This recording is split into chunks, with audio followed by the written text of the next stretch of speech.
Cool, hopefully this is working. Man, it is so much louder back here. Yeah. So much louder.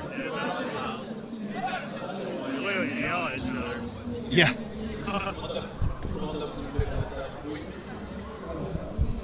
Okay, looks like we are live. Beatsgo, you're kind of off camera. You're a little off camera. Hello, everyone. Welcome. This is the final STG Weekly at Stunfest 2018 broadcast. It's going to be quite something. We have back-to-back the rematch between Eaglet and Plasmo at Battle Garegga. And right after that, we have Fufufu's second Diojo white label run. That's right after? Yeah, it's right after. It's Okay. It's one block. So I think there'll be like a 5 or 10 minute intermission or something. Okay. But cool. Looks like we are live on all channels. Nice. This is gonna suck. I can't. It's gonna be hard to listen to once in a while. So, but that should be okay. What are you listening to? No, it's just straight. Make sure things are checking out. Oh. Okay. Yeah. I'll let you know if I'll let you know if something occurs. Okay. Cool. So yeah, the setup is a little bit different today. It's a little bit less convenient for us, as you guys can probably tell. The camera's changed a bit, the lighting's changed a bit. Can't quite fit everyone in the frame anymore.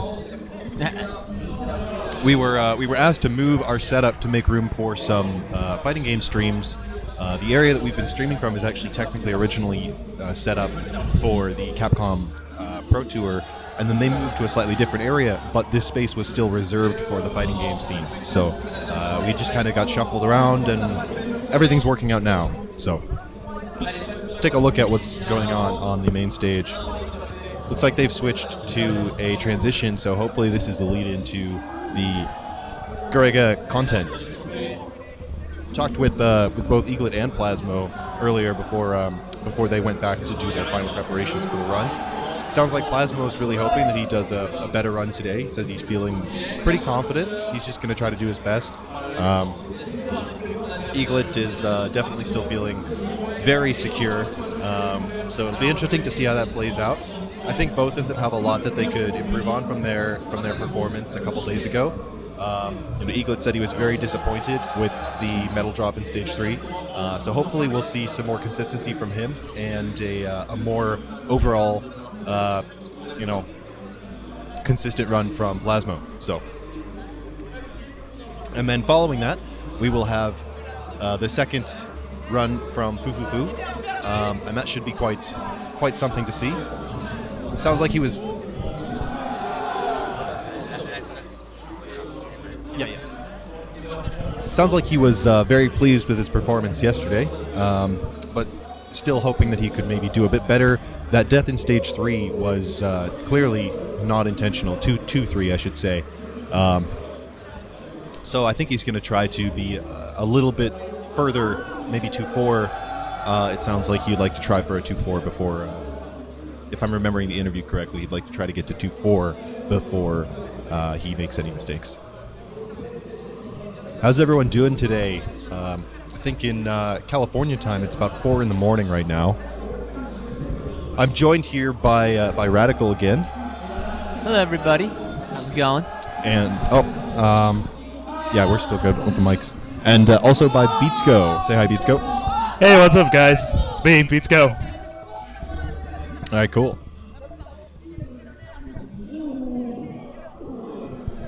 Hello. Yeah, I see you there, SMC. What's up? Oh, wow. Hey, there's a drone Frenetic. going on. Oh, check Wow. this out. There is a drone going over the stage area. That's pretty cool. Oh, it's so cool. Believe it or not, that's a really small drone they're using for that. Yeah, it's one of those little like mini drones, only what 3 or 4 inches square. I saw the guy prepping for this earlier. Pretty cool. I think the Dissidia finals just finished up, so I think a lot of the fighting game crowd is kind of moved out of the audience for the moment. Mm-hmm. What's up, Frenetic? 3:51 a.m. Yeah, wow. Waking up just for shmups. Whoa, The whoa, man. Whoa! What happens to the camera drone?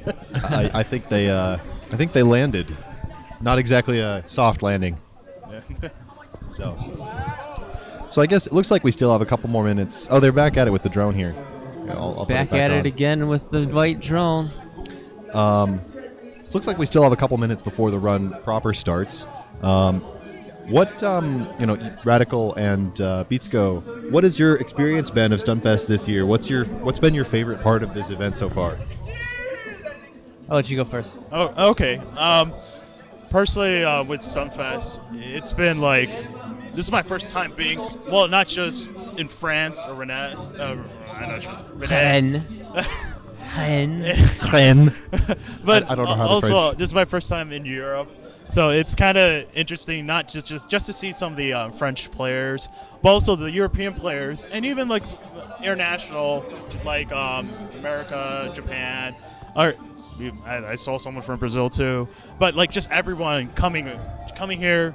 Just not just for fighting games. We also have like a couple guys just playing SCGs, puzzle games, everything you like think of that's just part of the gaming community. So, it for me at least, it's just meeting these people, get to know them, to finally actually meet people that I haven't seen at all. Like for example, like Tane would be one of them, or Plasmo, Eaglet, obviously.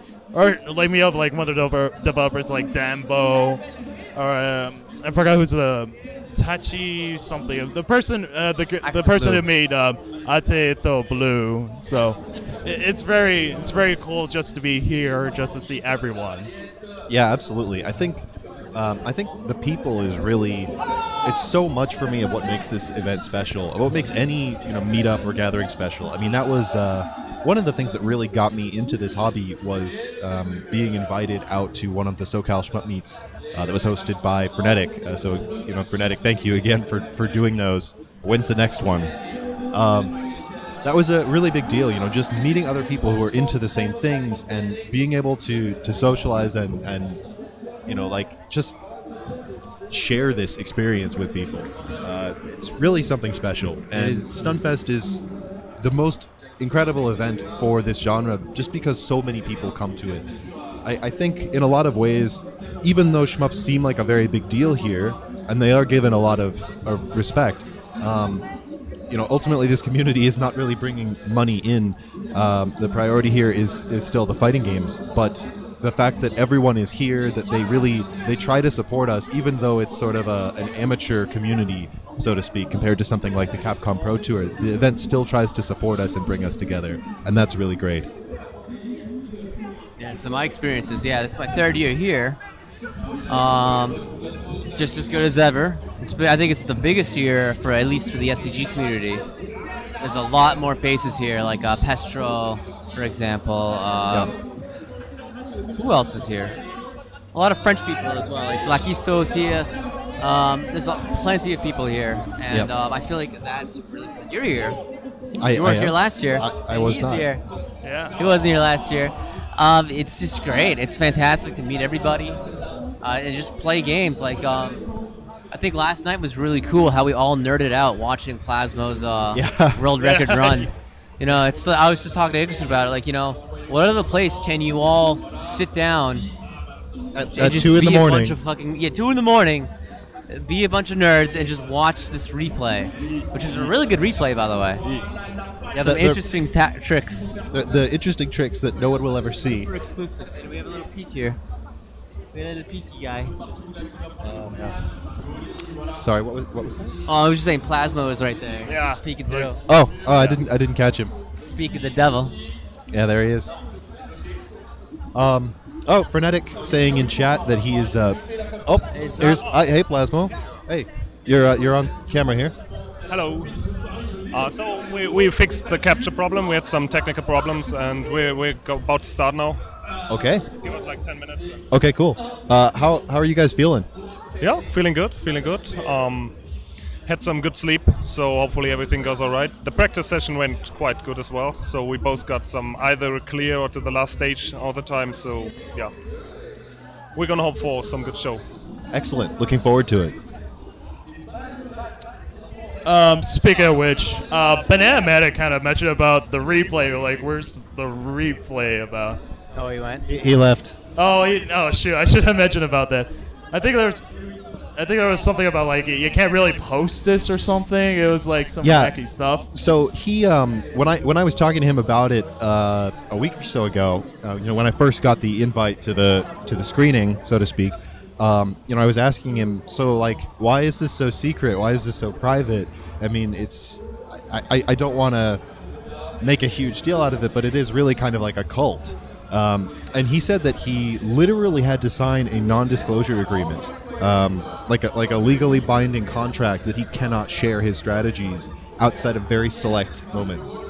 So he had a release to show some people if there was no recording yesterday during that screening, but otherwise it sounds like he's basically under obligation not to share anything. Yeah, I took photographs, but I asked him personally, like, can I take photographs or photography, videography? I don't know what the word is. Recording. Yeah. And he was like, only 6 pixels per second I could record. 6 pixels per second. Or something like that. Yeah. Basically unwatchable. But yeah, it's very interesting. It's super interesting. I guess it's the Ebison cult, right?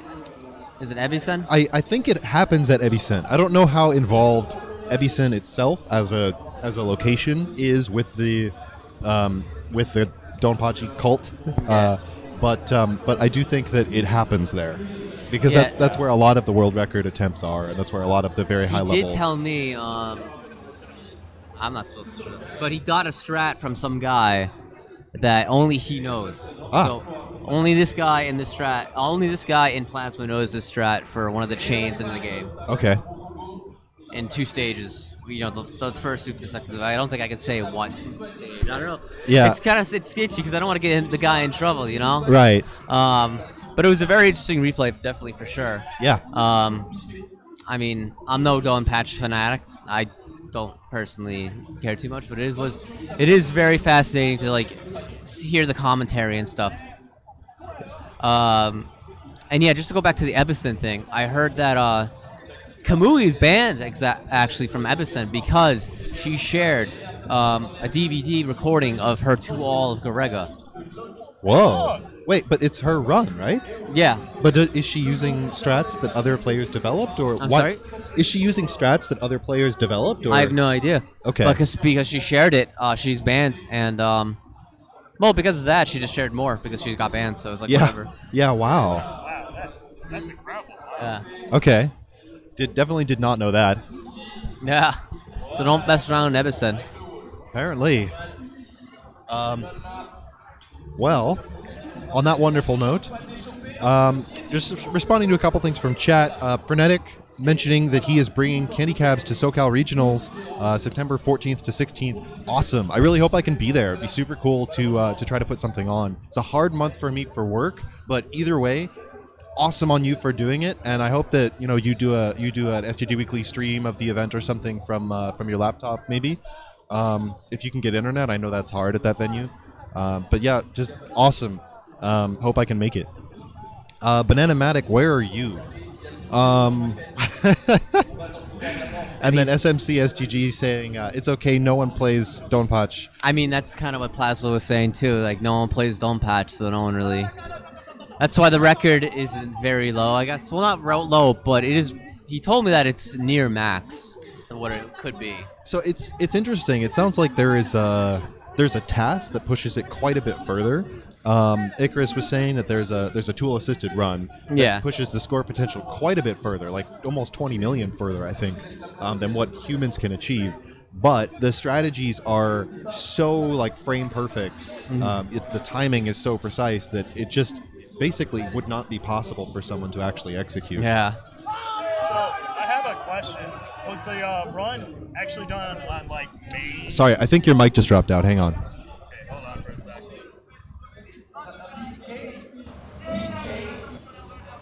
Say something, Beatsgo? Okay. Hello? Okay. Yeah, you're good. All right. Sorry about that. The thing I was wondering about was the run filmed on MAME or on PCB? Plasmo's run? Yes. It was recorded on PCB. Oh wow, really? Yes. So I don't think they would have accepted it as a record score because it is the official world record score run for that ship right now. I don't think they would have accepted it as a valid record if it was not performed on real hardware. Right. No, Okay, Japanese. that makes sense. What's up, John? Hey. We have issues with the capture. Okay. Somebody completely crashed all the cables. Oh. So we have to fix it and Okay. Okay. what happened. Okay. So it sounds like there was some unintentional disruption of the capture setup. I don't know the details. Sounds like some of the cables got mangled. But they are working as fast as they can to get the capture from the cabs set back up. So.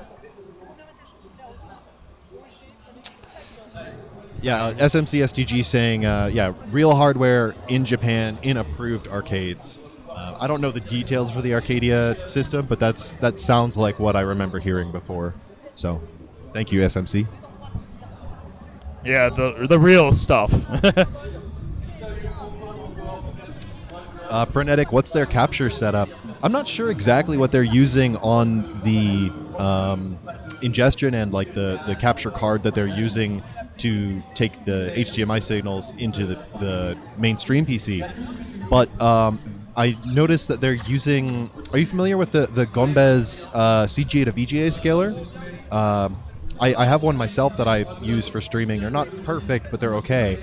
And they're using a variation of that, a more modern version that outputs to HDMI to get an HDMI signal from the cabs. So not anything incredibly fancy, but it seems to work quite well. The only issue that they have is sometimes the sync is very, very fiddly, and they have to adjust it a bit. So, for example, for the Strikers 1945-2 board, Waisaito was playing with AutoFire, and the AutoFire PCB actually reads the VSync signal in order to adjust, like in order to know when to press the buttons.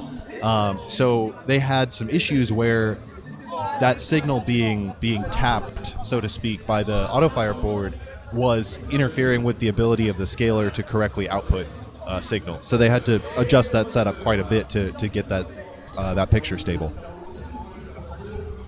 Yeah, it seems like a surprisingly simple way of capturing from arcade hardware. So I'm quite curious. I've been meaning to talk to probably you and Kevin about it, since you guys have a lot of real hardware and some interest in streaming from it. I know Kevin is a big proponent of the OSSC system, but this seems like it's slightly more straightforward to set up. So I definitely want to pick his brain about it. This is beyond my head. Yeah. Yeah. Sorry. Very, very technical here.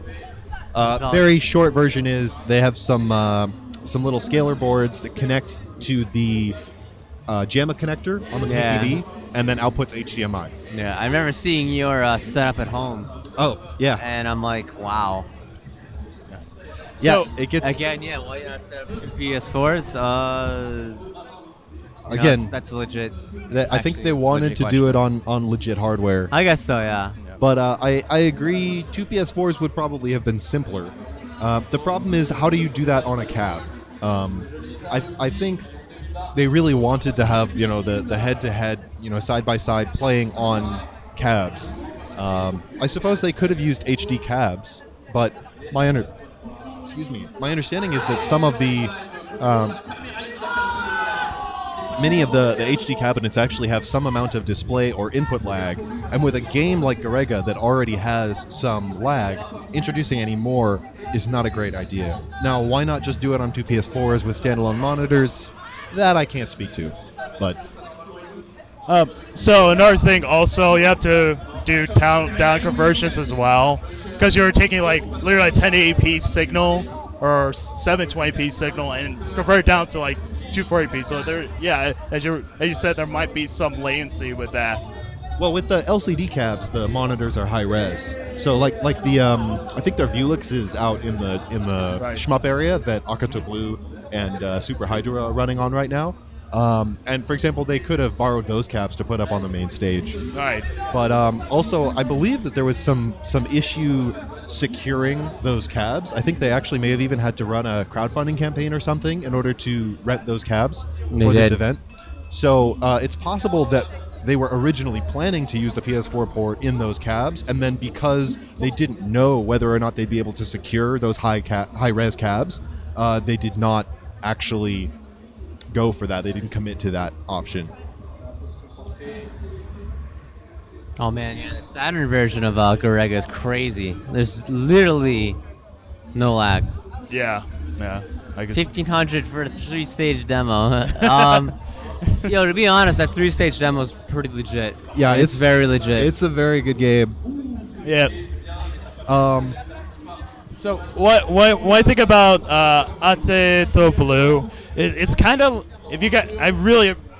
I'm pretty much like in user when it comes to promoting this, but it kind of reminds me of KaiCon. It's a free Dojin game that's available on the web, and it's basically kind of like your Garegga, but it's a little different. Basically, the idea of it is you level up your medal collection, the medal ranks. So it goes from like level G to level A, and once it's at top level, top grade, you can basically use your bomb to generate a lot of medals, and that gives you a lot of points in the game. So this game kind of, I'd say. Actually. Sorry, what was that? Yeah, the capture problem is a little bit bigger than we expected. Worst case scenario is that one is direct feed one cabinet and the other one will be with the next one. Okay. Sorry for the technical difficulties. Hang on. Okay. Do whatever you can. Good Good luck. So sounds like the capture issues are even more significant than we were previously told. It sounds like one of the cabs may not even be able to have the direct feed recoverable, so they might need to resort to pointing a camera at the at one of the cabs in order to get a capture. So at this point, I think they're just trying to do whatever they can to get video out. Really unfortunate to hear that this happened. I'm sure that there are going to be some interesting conversations about this with the event management later. But yeah, I mean, all this speculation aside, why did they use real hardware for this? I don't know. It's cool. Why second guess it? Are the cabs broken? No, I think the capture card's broken, right? The cabs Someone stepped on the capture card. Yeah, I think what happened is someone stepped on the capture card or stepped on the cable harness that connects the capture card to the cab. Yeah. I don't want to wildly speculate. I don't know the details, but yeah, that would quite conceivably break the whole setup. Bananamatic, what makes PS4 not real? Dude, I don't know. I'm not an elitist about the hardware. I do know that they both prefer to play on a PCB in a CRT cabinet. And the thing about playing on the arcade is everything's constant, consistent. So, well, besides, I guess, the variations in ranking and how, how the game starts when you... But typically, the reason why you play on arcade is to be very consistent and the same. That's the reason why. I mean, I think we're getting into semantics now. And, yeah, you want the same faults as the arcade, the PCB, I guess, too. Bananamatic bringing up that the arcade version is now banned for official scoring because of the infinite milking in Stage 5, I think. Possibly, yeah. I mean, I'm going to be honest, there are some things with Garegga that the PCB can have an issue with. One of the things is if there's a sprite limit. Yeah. And this really comes into play during Stage 5, the big ship that you're supposed to bomb. A Slayer, yeah. You bomb there, like, bullets will disappear, but they're still active, so you don't know where they're coming. And that's a huge pain in the ass. That's where I would prefer the PS4 myself, but, yeah. Yeah, I mean, it's not our place to question what they're doing at this event. I'm just here for commentary, for lack of a better word. It is certainly interesting to see. I mean, one thing that I've said many times with the other events that we've done with real hardware is as soon as you bring real, PCB hardware into the equation, the whole capture stream, any kind of live exhibition just becomes infinitely more complicated. there's so many things that can go wrong, and so many of them are so incredibly specific. It can be very challenging to troubleshoot. So, meanwhile, oh, sorry, you were talking about, I think, KaiCon, Beatsgo? What was it again? You were talking about KaiCon, I think? Yeah, just a little bit of KaiCon. Sorry about that. Because of the technical difficulties we're like having here, so sorry if it's that kind of popped up. But just to continue a little bit on KaiCon, the bombing mechanic from KaiCon to Untitled Blue is very similar. Where you use it and have a lot of enemies and a lot of bullets, the bomb cancels those and turn into metals. So that's kind of where that kind of idea stems from. And in order to build a bomb, you have to destroy enemies, collect certain metals as well. It's very present at KaiCon as well as Untitled Blue. So it's a very similar game overall. And so if you're used to that game, you can go either game and you're like, oh, it's similar, just a little different scoring mechanics, but just very similar game general. Right. I mean, the bomb recharge mechanic in Untitled Blue reminds me a lot of the hyper recharge mechanic in Side-Eye Ojo, for example. It feels like a much more free-form version of that, whereas the hyper recharge mechanic in SDOJ has very, very specific timing on when you can and can't do it. In Untitled Blue, it's much more... I mean, there's still definitely times where you should and should not try to go for a bomb recharge, but the system works in a very similar way. You know, you use this big, like, hyper blast, it does some damage, it converts some bullets into metals, and then you can actually use those metals to rebuild your bomb. So... Yeah. Yeah, I mean...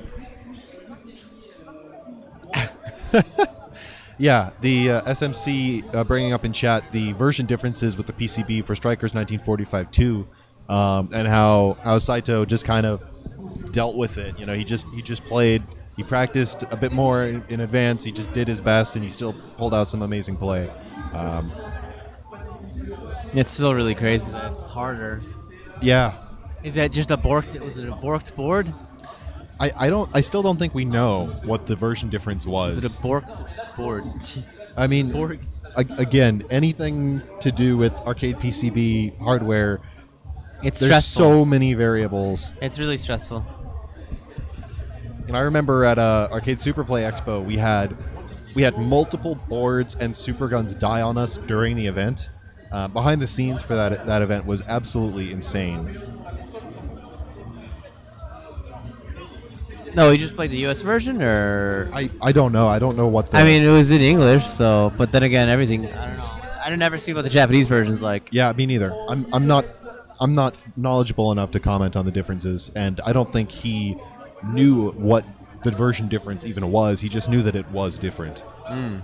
So, and I mean, you know, who better to judge if it's different than Wai Saito? Yeah, exactly. Yeah. But you have to give it to him. He, like, adjusted as needed, which is crazy for a super player like him, man. And especially in a game that's, you know, that dependent on exact knowledge of what's going to happen. Hey guys, it's about to start in a couple of minutes. Okay. We couldn't fix the problem. It looked like it come from one PCB directly, and Eaglet forgot his own PCB at hotel. So we have to put a camera directly on the cab filming it. So we have one captured, it's Eaglet, and one filmed, it's Plasmo. Okay, that's fine with me. Okay. Okay. All right. All right. Well, hopefully they give me a good feed of that. I guess, you know, the camera operators and the stream operators at this event have been very good about the feed that they're giving me. So, yeah, hopefully that remains consistent. Speaking of, it looks like they're still on a intermission here with the sponsor card up. A lot of sponsors for this event. Nice to see, you know, Dejika M2 up there pretty prominently. Trying to sell the poster.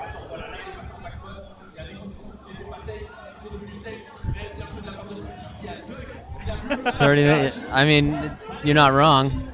Yeah. Well, M2 is here, so Yep. they Yeah, are definitely. advertising some of the ports for sure, like Garegga and Katsui's earlier. Yeah, the Ketsui port here. Have you guys tried that at all?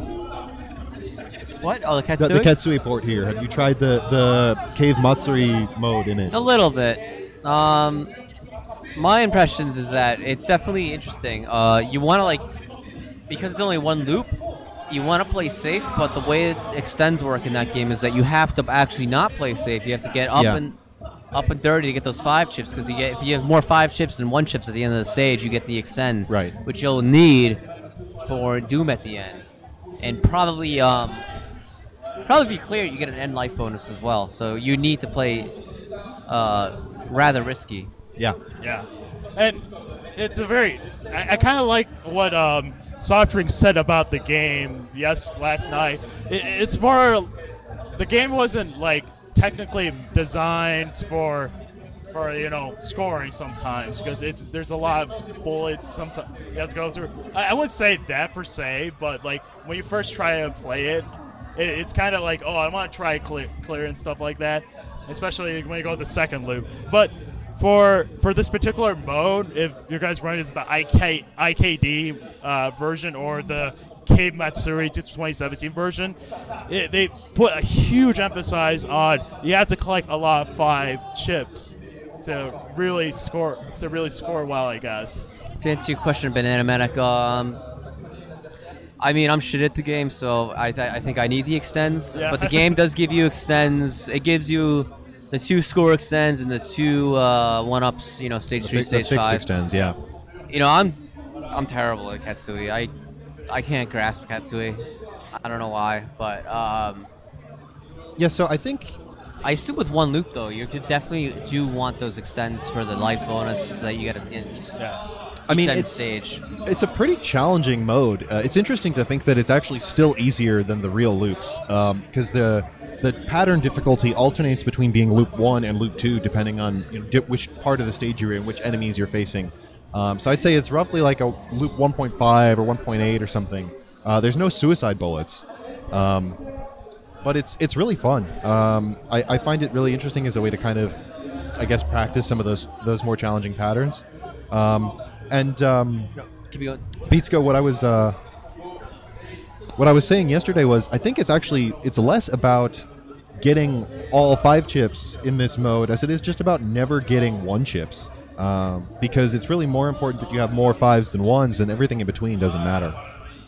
Anyways, Frenetic asks, can you guys talk about the fun stuff you've been doing at Stunfest? I want to tell them too. Yesterday we went out to get poutine. Oh God, the poutine. Yeah. We got some poutine at this place called what was it? Poutine Bros. It was like a Canadian store. I got the burger, and that burger was. I don't want to swear, but yeah, it was freaking amazing. It was the most delicious burger I've ever had in France. I'm sure the poutine was pretty good, right? It was. I'd never had poutine before. I tend to like fries covered in different, stuff. So as a fries covered in things meal, it was very good. Yeah, other things that we did. We've mainly just been hanging out at a venue, to be honest. Last year we went out for drinks. This year we didn't really have time for that. I guess I'm not sure what the deal was, but yeah, we've mainly just walked around Old Rennes, which Yep. is the northern side. It's about to start. It sounds like okay. Yeah. Cool. Yeah, we just been chilling out, hanging out, talking about shmups, Had a watching couple, those replays. couple big dinners, Eating 20, foods. 25, 30 person dinners. Yeah. Oh yeah. We went to this place called La Liberté, where we had 30 people sit in one location. We had a whole area off to ourselves, just shmup people. It was pretty great. Food was really good too. And you know what's crazy? There was a lot of people too. So it was 20. The first night was 20 to 25. The next night it was 30 and a little bit. Yeah, it was around the 30 range. It just kept increasing a little bit by bits. Yeah, it's been interesting. I've been back here most of the time trying to run the stream, but whenever I do pop out, it's been great to go over to the shmup area and just hang out, talk with people, watch people play, try to pick up new strategies and such. I mean, some of the stuff on hand here is like, there's Akai Katana a home version out there, which is like, whoa, the red label one, because I think there's actually 2 different home versions. There's Pink Sweet's Suicide Club, which is super rare, and then just hanging out with everyone at dinner, walking around. It's been very busy. It's a tiring event because everyone's just kind of on all the time, trying to play these games. But just to go back, Banana. It's Jamers actually managed to get the Doom, the final phase of Doom, final attack. It's regular ass Doom. Yeah. Oh, hey. There we go. I think something's happening. Yeah. So I guess they finally got things resolved. So like we said before, it's going to be one camera pointed at one screen and then direct capture from another. So it's going to be a little janky from the last time, but so let's that's arcade hardware for you. Let's talk for a second going into this. For those who were not watching the run 2 days ago, Plasmo on the right, Eaglet on the left. From this current angle, yes. Yeah. So on the run 2 days ago, Plasmo ended up getting his first game over in, what was it, stage 5? I have no idea. Or early stage 6 maybe? Yeah. I forgot.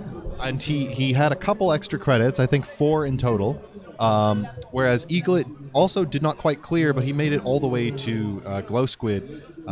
He said that the rank in Glow Squid was a bit too high, and he just was not able to do enough damage with Bornum.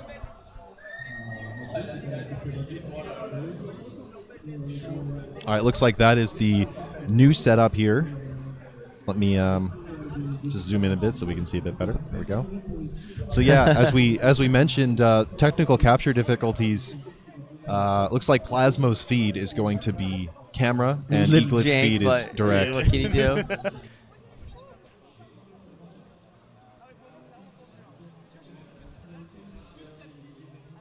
Well, at least.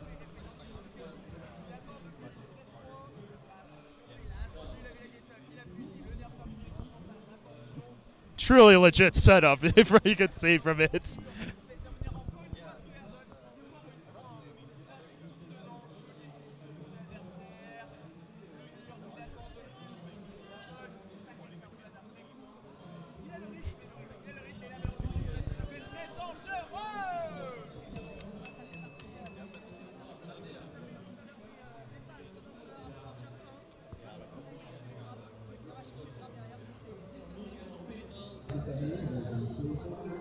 And am I back? There we go. Okay. It's tighter proximity for the Ketsui thing, by the way. Just to answer that question. Yeah. It's much smaller radius. Oh, hey, Chris.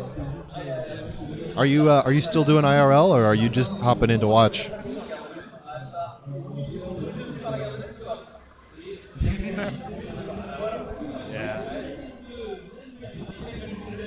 Revenge. Yeah, speak about Garegga a little bit. I mean, what can't be said? Like, it's Garegga. It's like one of the. I think it's one of the best shoot 'em ups out there. It's purely the main difficulty in Garegga is the scoring. And it's kind of a game where you write your own story in the sense that you can opt out to do easier things, you can opt out to do harder things. Yeah. And like you play it in your own way. So anyways, they're both going to be doing Bornum ABC again. This opening part, trying to collect as many bomb fragments as they can. Looks like both of them got a perfect start there, getting all the fragments that they can. Here in the early stage, trying to collect medals and also power up a couple times. With Bornum, it's pretty significant. His shots, they cover a wide area, but they don't do very much damage, and they don't get very much tick. So it's pretty important that you actually power up relatively early. Probably both of them are going to try to go for the large power up against the big plane here, which happens by delaying the kill on it until, as it's passing, there's going to be a crane that comes up on the left there. Anyways, both are trying to go for this big power up right here. So once you kill this, should be right about here. At the top here, top left. Yep. Eaglet got it. Plasmo got it. Yep. Nice on both of them. So this allows them to have more tick points during the boss, because their shot has more like parts to it. Like if you see Eaglet only has 3 shots, Plasmo has 6. Although interestingly, I think with Bornum, the double bullets, like what Plasmo is shooting right now, actually still only counts as 1 bullet for the purposes of tick I think points. so, yeah. But that's just a weird quirk of how the Garegga system works. So, as is traditional for Garegga, they're going to try to just take apart this boss piece by piece, very methodically. Going to try to leave the stage with over 500,000, if possible. Probably somewhere in the range of 400, 450, 480.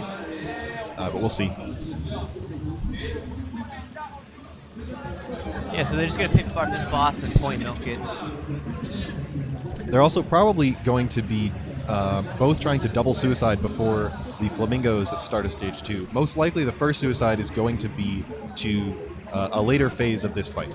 So yeah, the first suicide is to, they want a suicide to be able to kill the thing in the middle. You see the thing? Yeah, that turret. That turret in the middle, they kill that, and then they'll go in to kill the boss. To Right, get the full value of the entire boss. So what'll happen is the cannon there that's remaining, they'll be able to shoot off that cannon, and then there will be still a central part of the turret remaining. That'll start shooting some spreads at them. At that point, they'll probably suicide, come right up into the middle of the boss. It's interesting how they're turret. milking this from different locations. Like Laszlo's on the left, Eaglet's on the right. Yeah. I wonder if that's intentional. Yeah, possibly. Make it interesting. There we go. Both suicided there. Yeah. Both got that turret in the middle, and the kill. So 600,000 for Eaglet, 614. So Eaglet's a little higher. I think mainly just because he has a higher shot rate. Yeah, I believe Eaglet is playing at 12 hertz from the beginning, and then he's going to up it to I think 15 in stage 3 or so, and Plasmo's going to wait a bit to up his shot rate. So that's mainly a rank control thing. The suicide there? Or no, the auto fire. Yes, the auto fire, ramping up your auto rate increases the amount. So here they're bombing the birds to get. Frame. So it's the common Garegga thing where you bomb these birds to get a lot of points. Very it's nice. a little random on Bornum, but it looks like they both got about 2 mil. Okay, so Eaglet's got a little bit more. Yeah, it looks like Eaglet's roughly 150k ahead. It's a little hard to read Plasmo's score, but they're both very solid runs so far. Both either at or very close to 2 extends, and then using the bomb fragments trick here just to get some more points off of these. I think the red planes are worth more if they're killed with bomb. Oh shit, the mic dropped again. God, this is... The mic drop? The mic dropped again.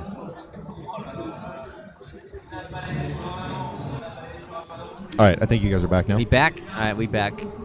Right? Yeah, we back. Yeah. Okay.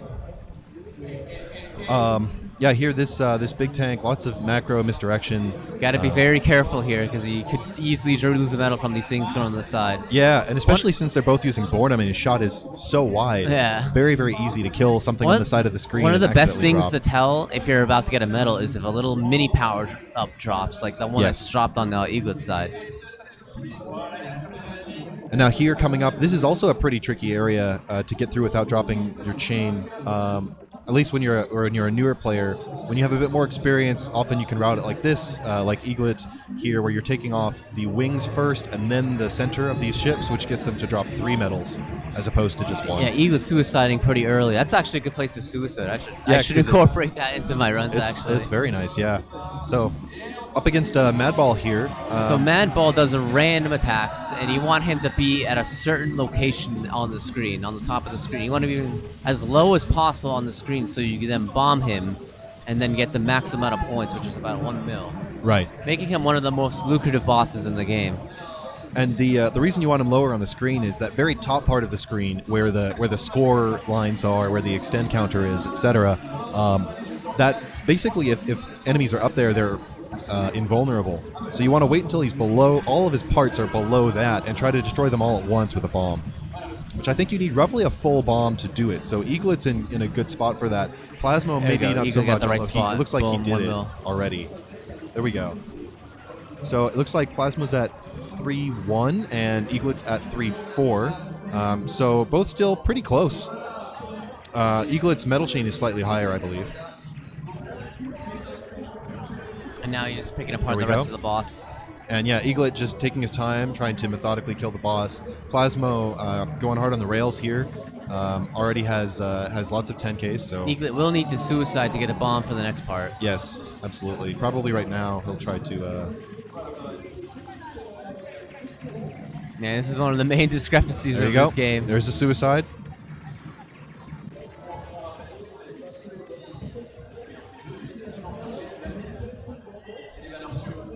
Now, Oh, he didn't destroy the sensor turret in time. Oh well. There you go. And very nice metal collection from Eaglet there on the opening rail. He got a pretty nice pattern with that. With Bornum, since he's so slow, it's pretty important that you have a lucky drop on that opening part of the metal rails.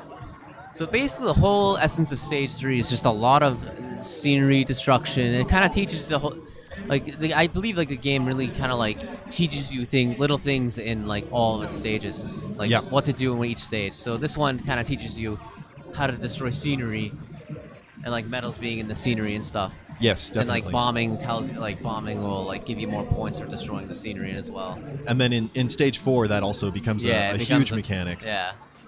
So it ramps up over time. Yeah. Let's see. Bananamatic in chat asking, bomb raises rank. That is true. Every single bomb raises rank, and I think they all raise by a fixed amount. I don't think it matters how many bomb fragments you spend. Every bomb is just always the same amount of rank. Collecting a bomb fragment increases rank as well, so you want to watch that as well. Yep. But generally speaking, the increase from bombing is not as significant as the increase from, say, picking up an option. As we were talking about a couple days ago, if you die and then pick up all 4 of your options, it effectively negates the rank loss that you have from dying, because picking up 4 options just does that much damage to the rank, so to speak.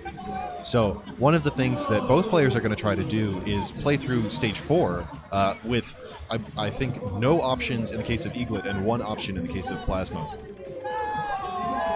So Plasmo there looks like he had a pretty solid ending. It's a little bit hard to keep track of since they're kind of so off at this point. But it looks like he had a pretty solid ending there. Got the extend, got the 10Ks. Looked like he also killed the ships on the right side with... I just want to mention one thing that Eaglet just did. There's those little circly turrets, on the top right on the screen that's circling around. If you seal that, stand on top of that, your rank will increase dramatically. It's insane the amount of rank that will increase. Yeah, the bullet sealing is a big deal in terms of rank control. Here we see Eaglet doing what I was just talking about. If you bomb the ships on the right, the green planes, I think, you do get a little more points. You get a little more points, and if you kill the ones on the left with shot, you get a little more points. Now, Plasmo here starting to set up for the Earth Crisis milk. What he's going to try to do is leave that center turret on the bottom alive. It's a little hard to tell with this capture setup. He wants to leave that bottom center turret alive, pick off all the other parts of the boss, and then he'll just sit on top of it and hold down the auto fire, and he'll just milk the stage out. Get a lot of tick points, milk it out. I don't believe they'll have enough time to catch up. I don't know, Eaglet actually might have enough time to catch up and resync the runs, per se. Yeah, I think they will. I think Eaglet maybe might not be able to go for the milk. You just have to place the options at the right spot to get everything as optimal as possible. Yeah, Eaglet's option positioning against Earth Crisis, his setup for the milk, is really clean. I like it a lot. Can you do it? Come on. Now they may try to resync here, so Eaglet might intentionally drop the milk. I know that they had talked about potentially doing that to try to keep the runs in sync for purposes of they're looking commentary. at each other. Yeah, they're psyching each other out, taking a drink of The water. water bottle. Oh, just FYI, guys, if you have any questions we just want to make sure we have an interview with Plasmo and Eaglet. Your mic is not working still. If you guys have questions for Eaglet and Plasmo, be sure to drop them when they come by. Think of them, and then drop them when they come by. Anyways, they're about to... looks like they're syncing it. Syncing now? So Eaglet ending it a bit early there for the sake of trying to bring the two runs a bit more in step with each other. And going for the suicide there, nice. Yeah. And again, not picking up his options. They're both going to try to go through this with limited options. No options, yeah. They need to go through this. Okay, No looks options. like Plasmo is also doing options. Reduce rank for stage 5. Yes. So looks like we have 4-7 from Plasmo and 5-2 from Eaglet. So Eaglet about Jesus 500,000 Christ. ahead. Coming into stage 4 at 5-2, that's a very, very solid score so far. Yeah, Eaglet doing another suicide because he can afford it for rank. Yes, absolutely. Now, again, we mentioned stage 3 kind of teaches you the scenery destruction mechanic, but stage 4 really comes into its own. We can see here just how many parts of the stage are destructible and how many of them reveal medals. We're going to see... Bomba. That's gain, though. Hail to you. Hail to you. Yeah, we're going to see quite a bit more of that later on. I think Eaglet's probably going to go for the metal rails. Not sure about Plasmo. I know that both players have told me that they will consider dropping the rails depending on the setup leading into it. There's 4 metal rails that you can do. There's no reason not to go for 2 and 3 because those are safe. If but you 1 set and them up 4 right. are risky. Definitely risky. Obviously, if you drop your chain before them, something we haven't really mentioned Then yet it's no this point stream, doing it, yeah. Yeah, is that the lower value metals, the metals between 1 and 400 points, they're A, not worth much, and B, do an extraordinary amount of damage to the rank. The difficulty increase from them is quite dramatic. Oh, very nice dicky. save, Eaglet. Nice. Tricky dicky.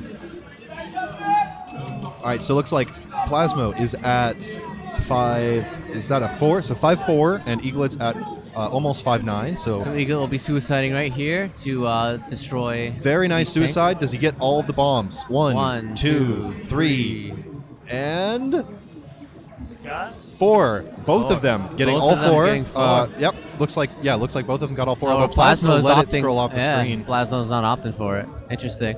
So Eaglet here doing the safe metal rail setup there, leaving that one metal available to collect later, just in case he dropped some of them, which looks like he did. And then again, probably, I don't know if he's going to go for. Oh, he is. Yep. Yeah, this is 3. He's Yeah, safe for 3. 3. And then he's still safe on the side. Nice delay. Okay. He's not going to go for 4, so that's pretty So smart. there, I believe he just set up the. He dropped 1 bomb fragment intentionally. He's probably going to use that to get homing options early in stage 5. If you drop 5 bomb fragments in a row and then collect an option, that will get you the homing option formation, which is very useful for parts of stage 5 and 6. Yeah, so they bomb here to get rid of these like turrets at the top, and then they're gonna have to destroy these 2 side turrets to get the milking little drones spawns spawning. to come out, which Yeah. are worth 5k each. So it's very lucrative to milk this boss. And But it's also kind of scary with Bornum and with no options, especially. Yeah. They do take a few shots to destroy. It looks like both of them are handling it very gracefully with right this now. level of shot, though, I believe it's a little easier. With the full Correct. powered shot, where you only have 5 straight bullets, it's a little difficult. Yeah, because you only have the single bullets, you don't have the doubled ones. So what he's also doing, what Eaglet's doing right now, and I believe Plasmo is doing as well, is Yes. that he's destroying this turret kind of in order from front to back. Yep. Each level of this turret will give you about 10k. Here, Eaglet missed it. Yep. He just went ahead and destroyed all of it, but Plasmo, Plasmo looks like he's he's getting going it. for it. Yeah. Yeah, so he got 10k there. He's got 10k again. I think he destroyed all of it. But yeah, that's another like little mini optimization that you can do. That's the thing about Garegga. There's all these like little mini optimizations that can increase your score drive just a little bit. But it all comes into play because that little optimization just gets you closer to extend, which Yeah. can help you optimize even further with rank and all this stuff. It's just, this game is just one of the best scoring games you can make. And Plasmo killing the boss a bit early, I believe. Yep. Then again, Eaglet- I can't really tell because there's like a music cue where you want to destroy the boss. The Right. boss is about to time out. Eaglet at 7-0. Plasmo, is that 6-7? I can't quite tell. It looks like 6-8 now. 6-8. Okay. Yeah. So they closed the gap. 6-4. Oh, 6-4. Okay. So never mind. Gap is still about 600k. Okay. Anyway, stage 5 is kind of where the game begins, in a sense. It's kind of the prequel to the game. Like, stage 1 through 4 was the warm-up. Now this is like the prequel, I guess. I don't know how to So there we explain go. I think that was a setup for the homing option that we just saw from Eaglet there. We'll find out in a moment. it. So what Eaglet's going to want to do, There what we go. both He got players him. are going to be doing, is that they're going to be destroying these little platforms. There's 2 ways to do this. There's the safe way, and there's the more optimized way. So the optimized way, which I believe they're doing right now, is to destroy the bottom and then also bomb the top after, Correct. where you'll get, I think, 40k from doing this both separately. You can do both at the same time, but you do lose out on a fair bit of points. Yeah, I don't know the exact values, but essentially you want to be bombing both the top set of engines and the bottom set of engines separately and after destroying the turrets on them, which is one of the reasons why homing comes in such handy on this stage. And as sort of a rank check, you want to be able to destroy these with 3 bombs. So it looks like Eaglet is on par with rank. I believe Plasmo is oh no, Plasmo is Possibly a little higher on a little rank. higher, yeah. We'll see in a minute. Because there's some more ships coming up, it'll be a little clearer. Eaglet just very conservative with his spare shots in the parts where there's nothing on the screen, not bothering to shoot. Yeah, remember, shooting increases rank, so like these little micro optimizations on rank really do go a long way. Yep. I think Eaglet is now at the 4 bomb fragment mark. So Nice. now they're both going into Nose Lapland 2, which is the redux of the first boss, which has a bit more durability and some harder patterns. Yeah, the center rocket launcher turret in particular is quite a bit more aggressive. It does pulses of 3 instead of just one little pulse. Yeah, and at higher rank, the gap between those pulses is dramatically Yeah. reduced. I mean, it can be almost continuous. Looks like they both still have some gaps there. Eaglet looks like taking a little bit more time to milk out the different parts, at least in that first phase where the center turrets are still alive.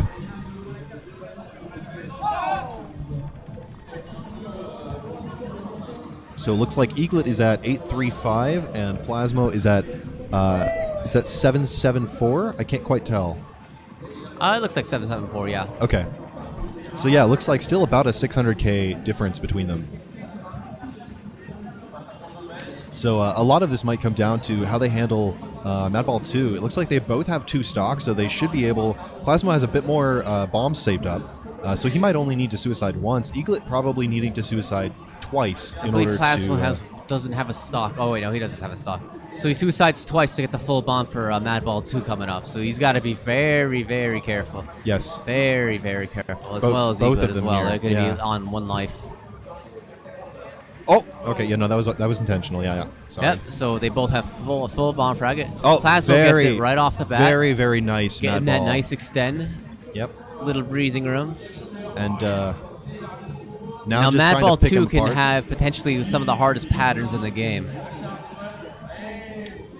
Yeah, he can be He could be either very nice to you very, very mean. or very unkind, and this is one of the harder bits, like What's on Plasmo's screen on here. Plasmo screens. Yes, Eaglet's still waiting.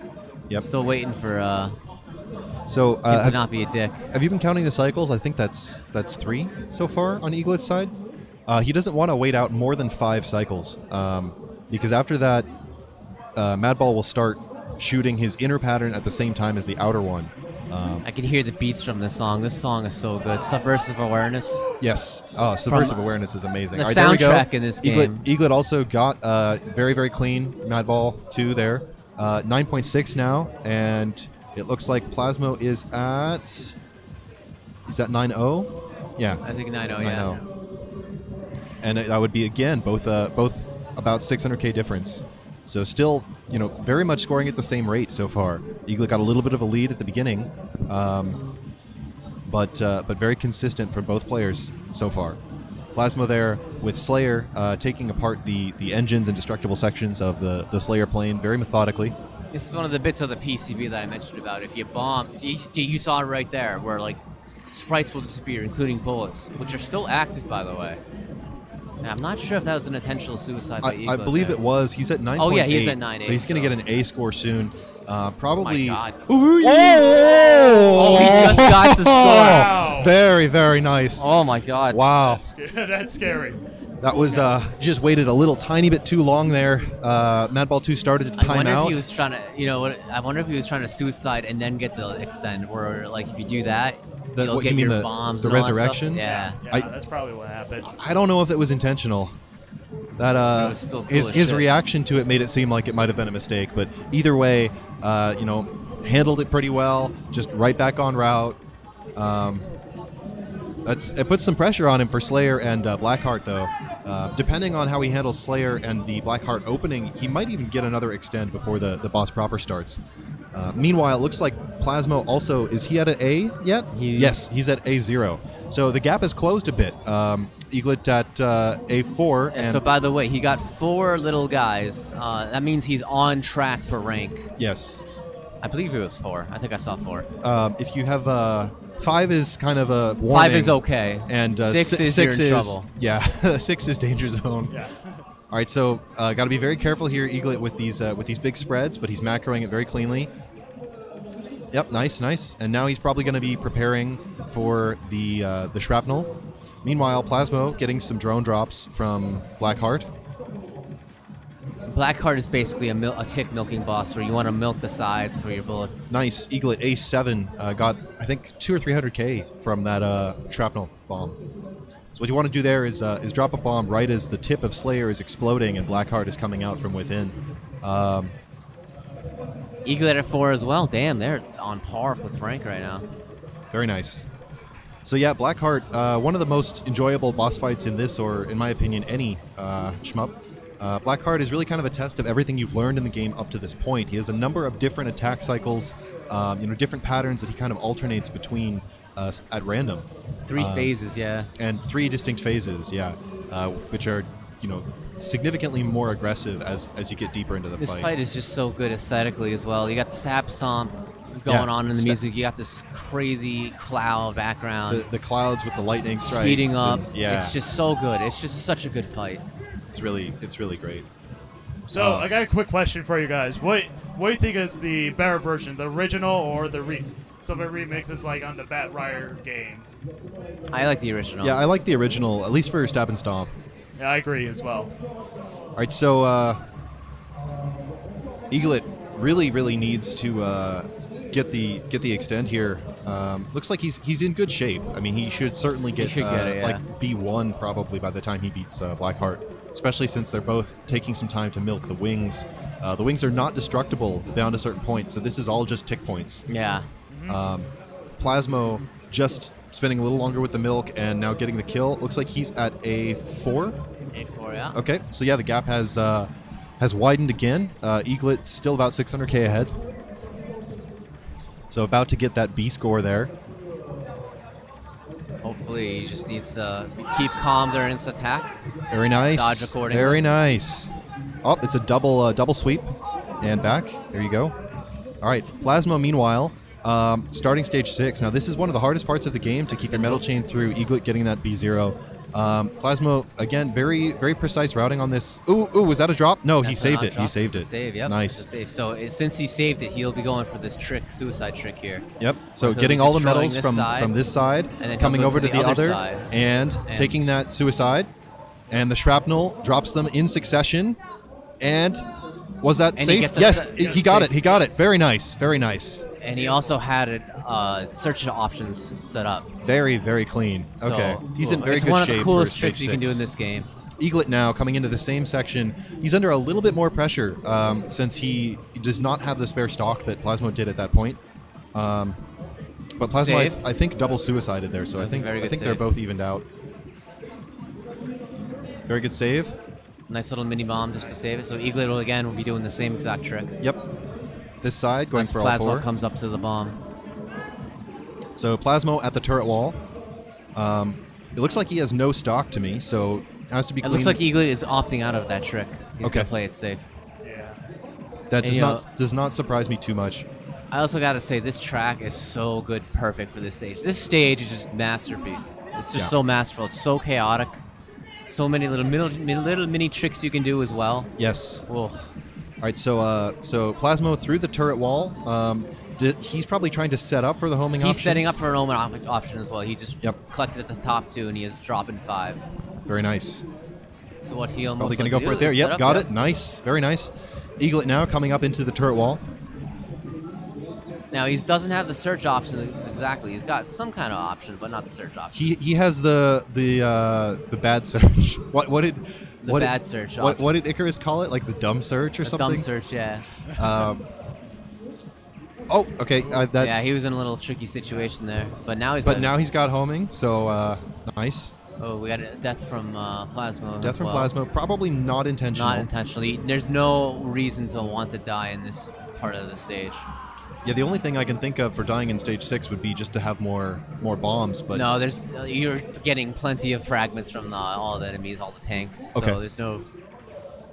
so Except maybe here where Eaglet is, you would maybe want to bomb here. yeah. So that your shrapnel would kill that tank, so you get a full bomb. Yeah, and there's a section a little bit later with the missile tanks that come rolling in from the We have side a of the metal screen. drop as well on Plasmo's side. Yeah. So let's see. Looks like Plasmo may have dropped at some point. Very understandable. Early stage 6 is after the turret wall is pretty brutal. Oh, okay, that drop on Eaglet's side. He went for it, but just not quite fast enough. That's one of the perils of playing Bornum. Sometimes at this, later game, you just can't be fast enough to catch those metals. Yeah, even going diagonal, because in Garegga, your movement is based on kind of a square. So if you go diagonal, you're actually going a bit faster. Yep. But even that wasn't enough. Yeah, even with that, not quite enough. So you can bomb these lasers and also the sides of this little building here for about a total of 80k. But since he doesn't have the 10k medals, he's not going to go for it. He's going to instead save those bombs probably for Black Card 2 and maybe to play a little bit safe on Junkie Monkey coming up. Yeah, we'll see. Junkie Monkey, definitely a good idea to have a bomb or two in reserve, especially if his waves start coming out of sync in that second phase. It's really, really hard to dodge it unless you have a bomb to. You can completely skip the second phase if you drop a bomb right on top. Ah, correct. Which is very Oh, nice save on very Eaglet's side safe there. strat. It was almost a drop, but nice save.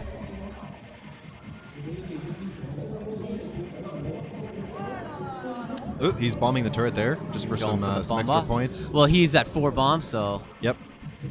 I mean, once your rank will also really increase. See, And there we go. That's the did you run see what from happened? Eaglet. Yeah, from Eaglet. But did you see what happened there? Not exactly, Where no. all the he bombed, and it caused a sprite limit, and all his bullets disappeared. So he probably didn't even see what was going on. So that's one of the issues of the PCB. Yep. That's really shitty. Yeah, that's unfortunate. All right, so what was that final score? Did you guys catch that? It was about like a B8. Yeah, something B8, B7. Now, meanwhile, Plasmo's still in it. He's at what, B8? I can't quite tell. I'm not sure. B something, B6. I can't so. quite It tell. looks like a B for sure. Yeah. So meanwhile, Plasmo second phase, Junkie Monkey, Eaglet coming into the opening. This part's so fucking crazy. This part's bad, but Plasmo has some pretty nice sync between the missiles and the spreads. Yeah. So he was able to micro it pretty nicely. It's so tricky without homing options as well. I usually have a setup there for homing options just to get them in the middle. Yeah, definitely. Anyways, now he's going to begin his milk. So these arms are worth 10k. And I think this milk goes on for about 3 or 4 minutes. Yeah. And See, those little turrets are what, like 3 or 4K, or do you Oh, remember? I actually have no idea. Oh, okay. I They're don't. not as much as the arms. I know that much. I don't think they're worth going for. But you do want to destroy them just because they're shooting bullets at you, Right. and you want to minimize that as much as possible. Yes. Especially since this phase has so much random, just bullets kind of going Yeah. everywhere. It's a very exciting kind of milk, Yeah, it's nice. It's You're- usually you're- not you're- all that challenging, but then sometimes you have those really fast bullets coming at you, and you have to react. I feel like the challenge is mainly just because you're deep into a run. You're about 30 minutes into this run. Yeah. You're nearing the end. It's not really a break per se. You have to still stay diligent because there's slow bullets that come out, there's fast bullets that are coming out. You have to watch out and pay attention to each one. Yeah, and everything's random. It's not just, but because of that, it's actually one of the more enjoyable milks. It's just stressful. You're on edge, and it's just, All right, it looks like he might be a B5 Plasmo. It's very hard to read, but that looks like a 5 to me. yeah. And it's just kind of this for maybe 2 or 3 more minutes. So I can't tell if Plasmo has an extend or not. yeah, I can't either. They cut it off to the side. You guys can see that. So if he does not have an extend, and he only has one bomb here, what do you think his chances are going into stage 7? His chances? Yeah. Well, with one, he has one bomb. He has in one stage bomb. 7. And I don't think he has spare stock right now. It's going to be a little risky. If he only has B7. one bomb, B7, that means 7. he'll either use it on King Crimson at the beginning, or save it for Blackheart. He won't be able to milk the grenades on Blackheart with just one bomb. All right, so Blackheart. yeah. I didn't mean to say it like that. I'm sorry. No problem. So here, the opening of stage 7. Both players are going to try to keep one of these turrets alive. Plasmo typically does that bottommost one on the right there. You can kind of see him just above and to the left of right now. Keeping that alive will allow them to stall out some of the later parts of the stage 7 opening. Oh, is he gonna be a madman? Yeah, he's oh my he's God, gonna Plasmo, stunt over here. Please. Oh, what a madman! He's been doing this in practice even. I've been watching him do it. So just the madman showing off a little bit. He even did it not yesterday, 2 days ago. See, he did that when his credit ended though. So yeah, that's true. Anyways, here you're gonna want to only destroy one of these sides, so you can keep this section going. And here's a good time to like either rebuild metals or get set up for an option. Yes, definitely. You want to set up for a special power-up, most likely here. Yeah, you especially with weaker ships like Bornham, you definitely want special power-up going into Blackheart 2. Looks like a B87 from Plasmo. He'll probably get a C by the end of the King Crimson base here.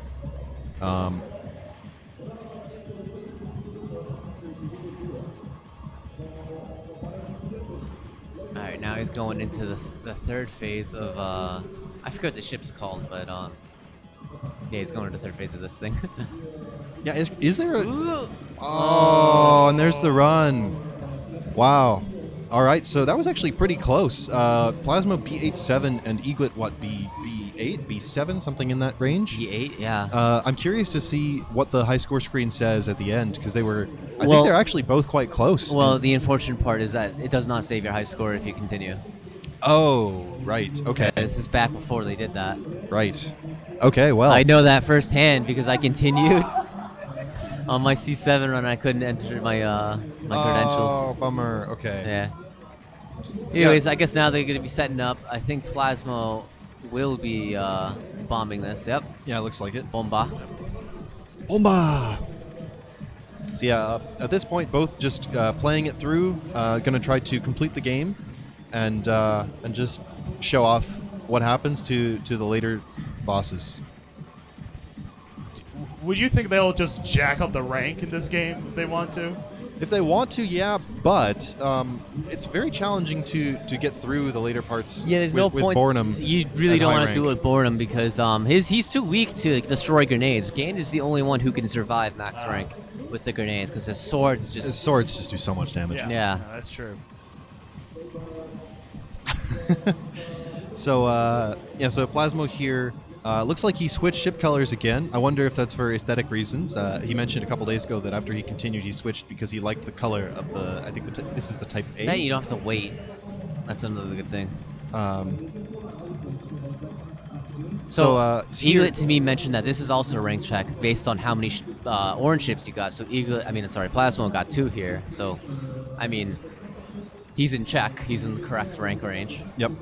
Another thing that both players may have tried to do there would be to make sure that a medal is not dropping during those opening parts, those opening drones for Blackheart 2.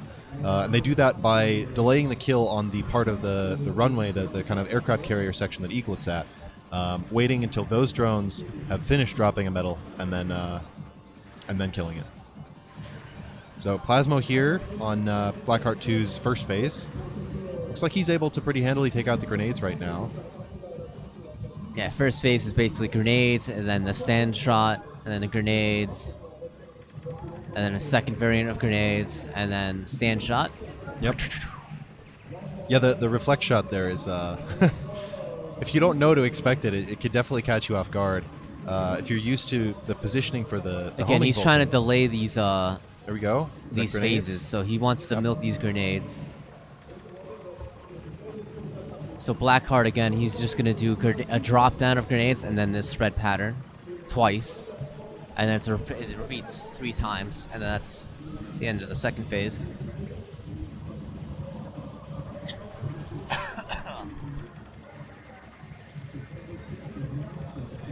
That's kind of a snazzy dodge there from Eaglet, pointing his options diagonally just to continue to damage the boss, even though he was on the opposite corner of the screen. Stylish. Plasmo looks like he's out of bombs, but still able to keep up with the grenade output for now.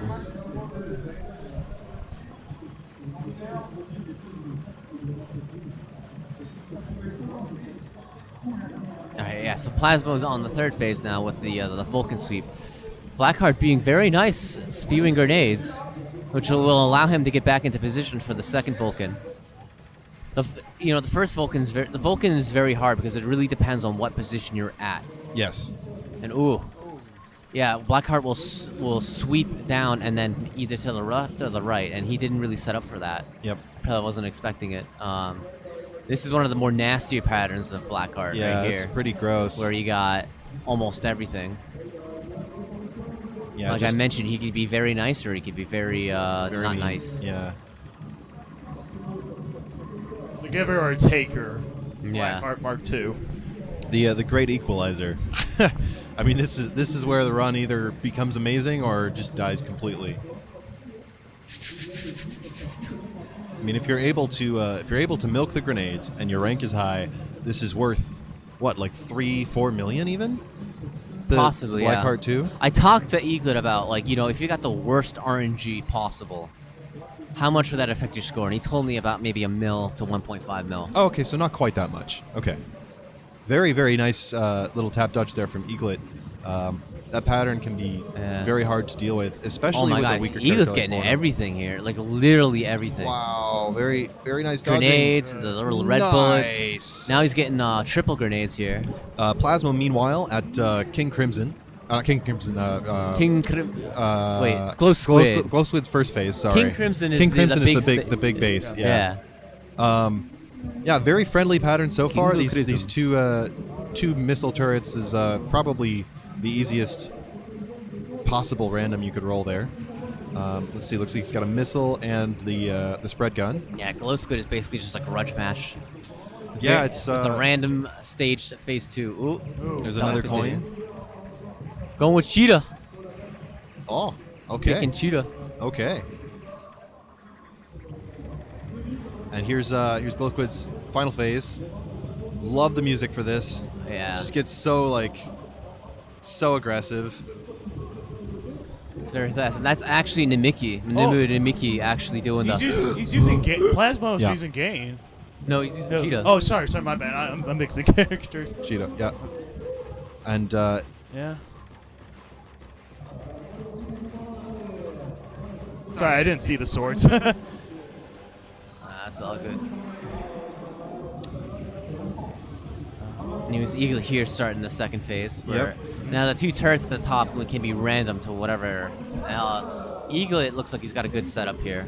Yeah, the destructible bullets and the little spread gun. Yeah, the destructible bullets are probably what you would want because it's just you're gonna be keeping shooting anyway, so it's like whatever. Yeah. And he's got two. Oh my god!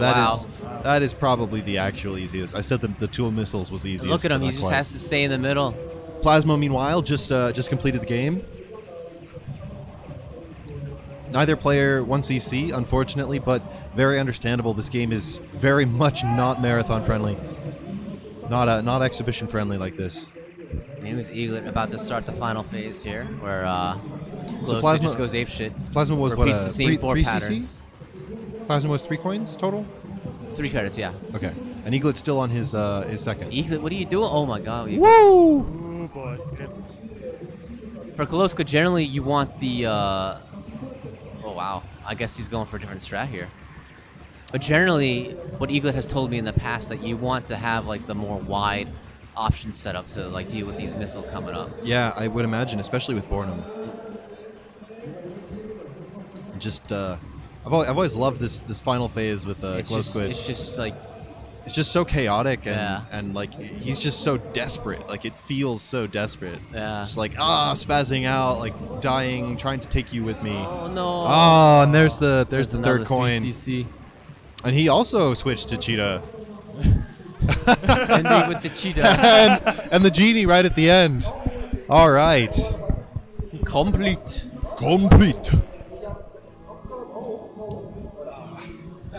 And shaking hands there. Very nice. Probably sharing a few words about the run.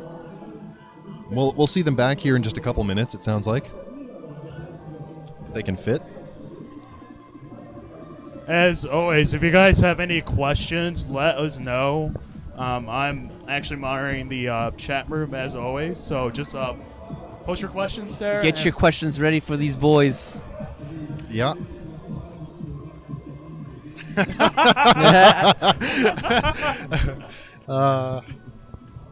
Chad is pretty happy right now.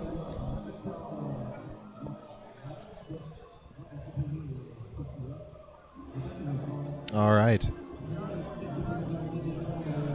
Looks like they're the main stage commentators are getting them right now. Here, let's switch back here. So, what did you guys think of that? That was in some ways a bit more interesting than a couple days ago. I mean, they were scoring much closer to each other. It's definitely closer. Yeah. I think Yeah. Plasmo. I felt like Plasmo definitely was a bit more calmer. Yeah. This time around. And then, unfortunately, they did both fail at different places to actually clear. Yeah. Right. But while they were still at it, I mean, I think the end scores are within 100K of each other, maybe Yeah. 150. Yeah. I agree.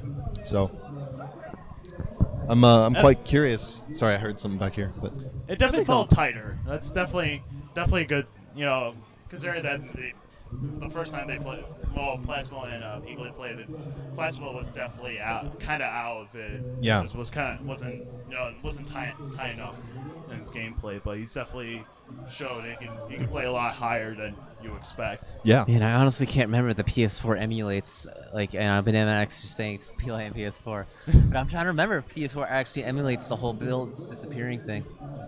I don't know. I have mean, no it is M2, so that is the kind of fine detail that they might pick up. They would do, yeah. But I don't know. It's a good question.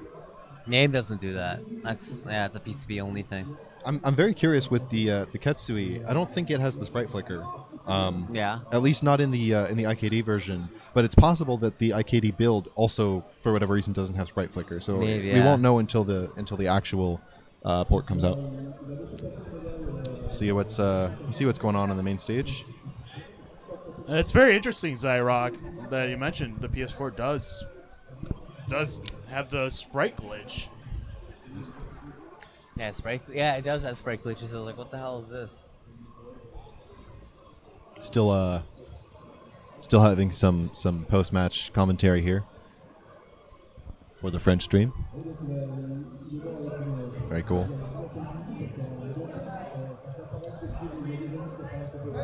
So, yeah, very interesting run. I'm curious how the rivalry between these two will progress from here. My understanding was, after talking to Plasmo kind of leading up to this a couple days ago, he used to have a lot of the Western records for Garegga.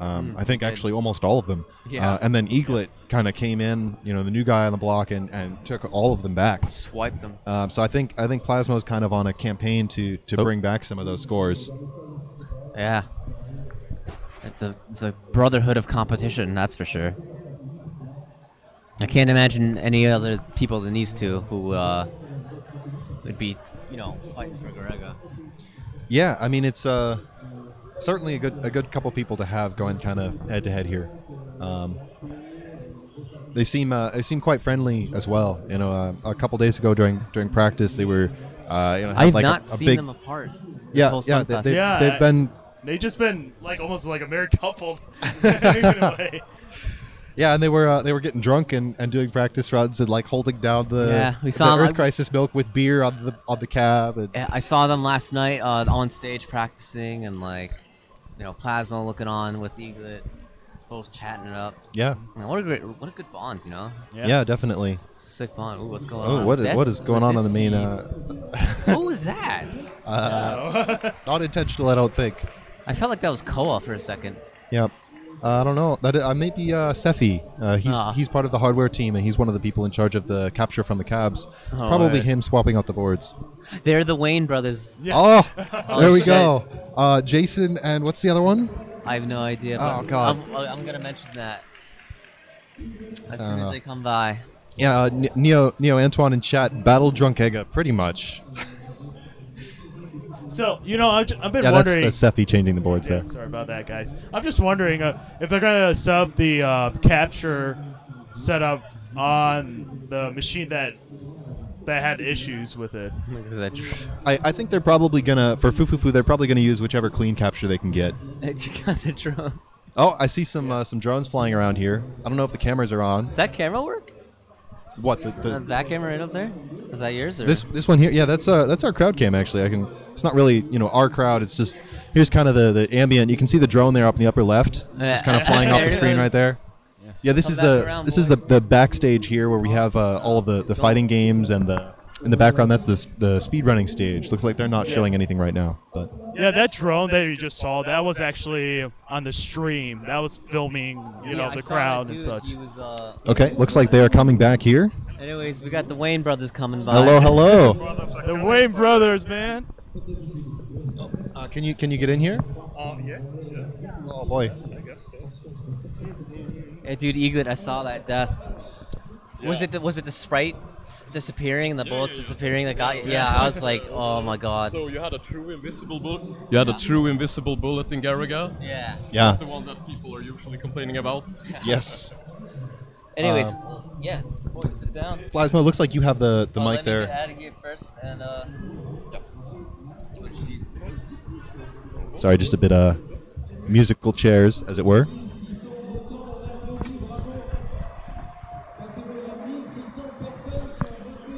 Wow. All right, can you get in there? Is that a little too tight? Again, guys, any questions in chat for these two, please post them up. We will do our best to ask what we can. Wolverine is correct, by the way. We're both gonna get super drunk now. After we watched... no, maybe during we Yamasan's play. All right, so for both of you here, how did you feel about that run? How do you think that compared to Friday? I think my run went much better up until the point where I lost the medals in stage 6. Okay. And basically the thing that really took me off route was when I had really bad luck on the Mad Ball 2. I managed to bomb him for close to maximum score, I think. Yeah, you did get it, but it looked pretty rough. Yeah, I got everything, but he was being a bitch and using the destructible bullet central turret. Yeah. A lot, which makes the parts really hard to destroy. So I destroyed him just as he timed out, with my options pointing to the side at the bottom of the screen. And at the same time as I did that, like when I destroyed the center turret before destroying the core, he shot off a couple of bullets that were too fast for me to even react to. So yes. I died there, that sucked and threw me off route. Yeah, I'm a derp Icarus, I know. Yeah, that was a really very shocking death for us. I was not expecting that at all. Yeah, me neither. And it was very clear that you weren't either. I saw your reaction, like, whoa. Yeah. So what the fuck happened there? But you tried to pull it in, you tried to recover, and you even got the extended B there. But I noticed that you were playing it a bit safer in the opening of stage 6.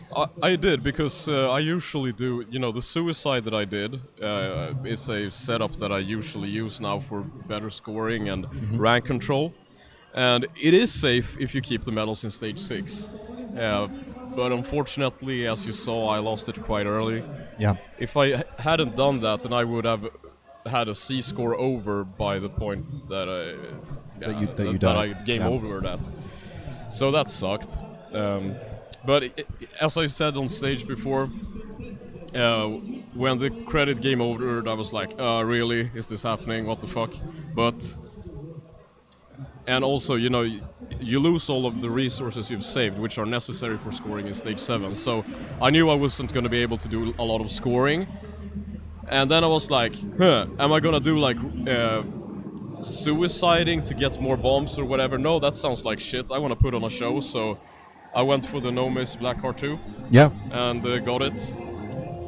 Yeah, that was pretty impressive. Some of those dodges, he was really throwing everything at you there towards the end. Yeah. He did one of the clusterfuck patterns, and I was really glad I was able to dodge that. Yeah. I only had 2 bomb fragments going in, and I used them for the start of a bomb descent, just for some extra score. Nice. And Plasma, how are you feeling about that run? So I'm. Hang on. Is volume fine? Yeah. Can you speak? Is it fine? Don't. Hello. Test. Say something, please. I can't hear. You can just give me this mic, maybe.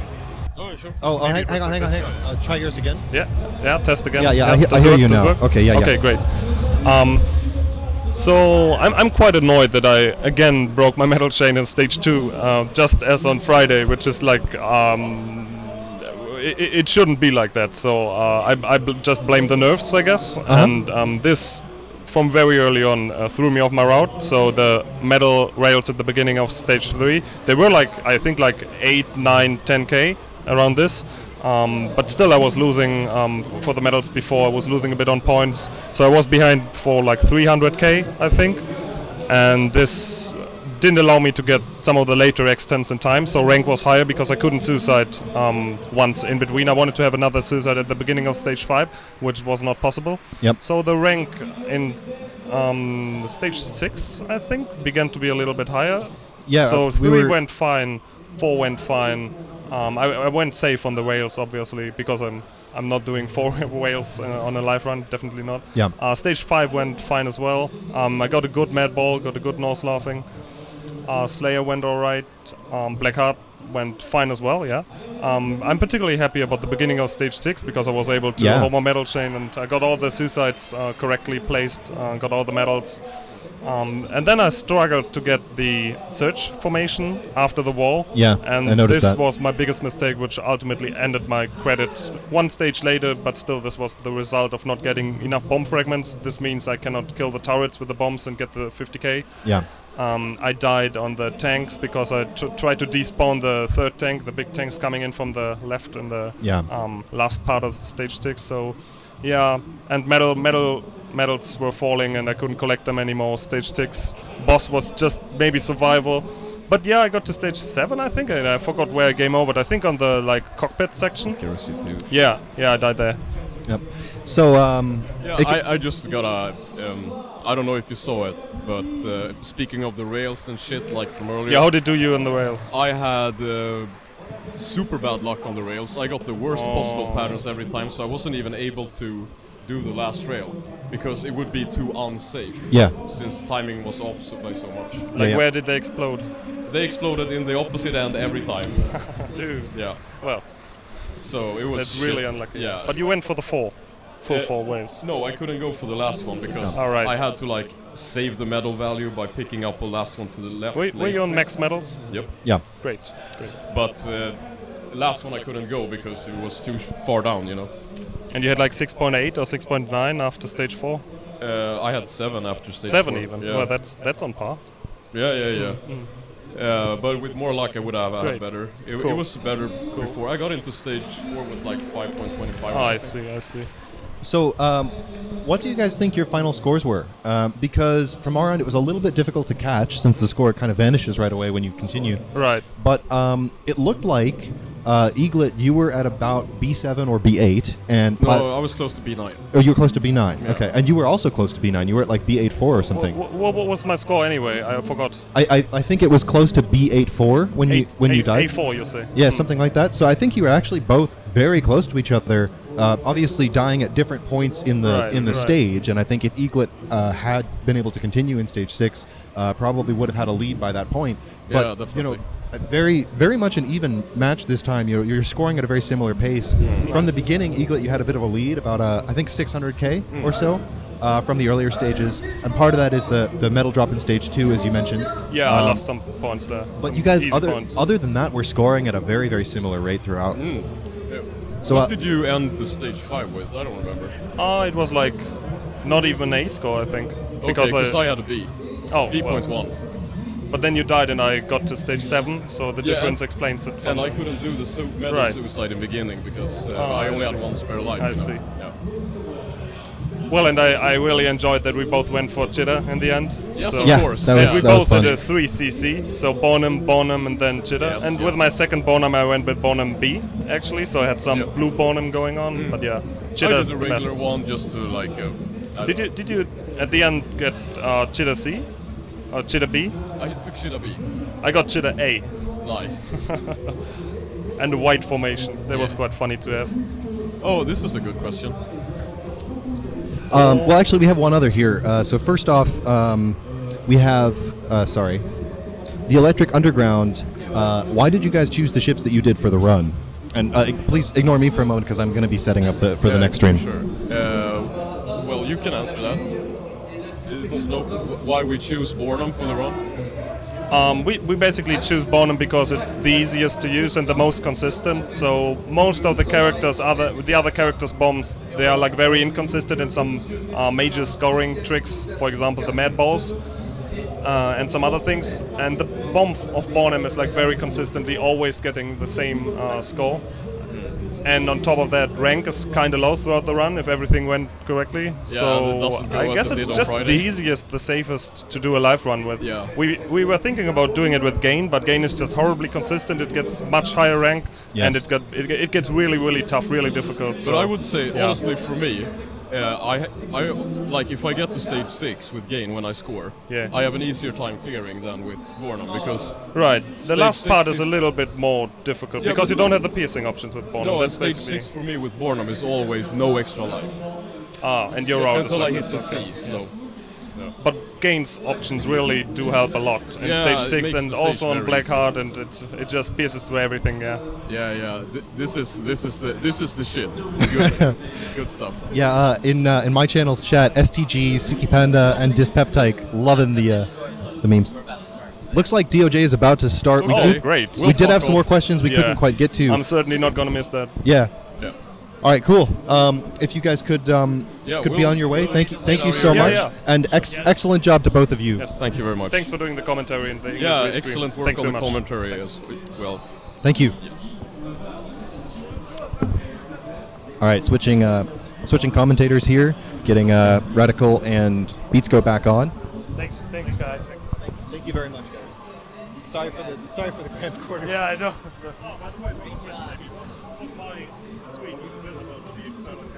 It was just occasionally a bit blurry and the autofocus on. So it looks like they are. I see Fufu